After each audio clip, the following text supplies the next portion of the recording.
Well, now we're really getting into the meat of the idea of food and beer pairing. We have a great burger here, and then some of the new steak frites that are really I'm excited about. The idea, of course, that steak frites is not just steak, but it could be swordfish too. This looks delicious. I'm really excited too about the new steak frite section of the menu. So that was the swordfish steak you were just tasting with the béarnaise sauce. And what do you think about this dish and the beer and food pairings, Tom?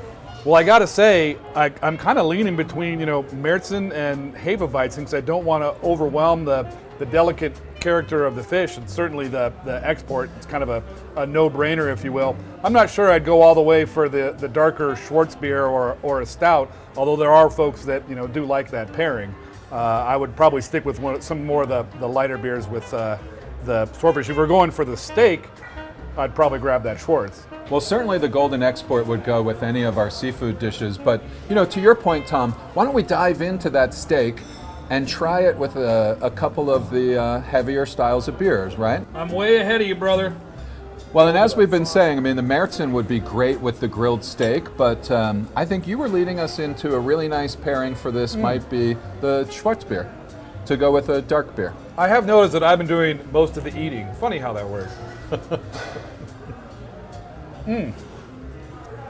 That's really nice. It really the coffee chocolate character and the Schwarzbier really bring out that charred, well-rounded flavor. Really delicious, juicy steak there, and the sauce as well. Sort of perfect pairing. Well, pass the steak, Tom.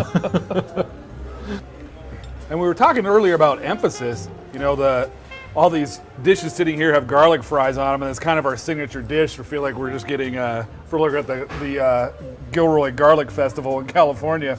So you have a bite of those, and wow, that garlic's pretty strong. This might be one of those situations where an emphasis, like a Czech Pilsner or hoppy IPA, might really sort of emphasize and boost up, enhance that garlic character, such that no vampires will come near you ever. So as we've gone through, trying all these different foods with all these different beers, I think you pick up that over a meal, 3-course, 4-course meal, you could have a variety of different beers with those. And one thing that we do that is really especially cool, because we have a brewer in-house and a great chef in-house, is these chef brewer dinners where they pair the food specifically with specific beers, but they tend to overlap, so you get a chance to try a dark beer with a light food and a light beer with a darker, heavier food, back and forth. Mix and match. You get the fruity beer with the salad sometimes, but you still have it when the main course shows up. So you get to try that and then try the multi beer with that, and you get a chance to really learn what it is that you like and your own taste. You're right, Tom. The brewer chef dinners, I think, are a great way for customers to experience the different combinations, those different pairings that you can create. And I think one of the things that's surprising to people actually is how well certain beers pair with desserts.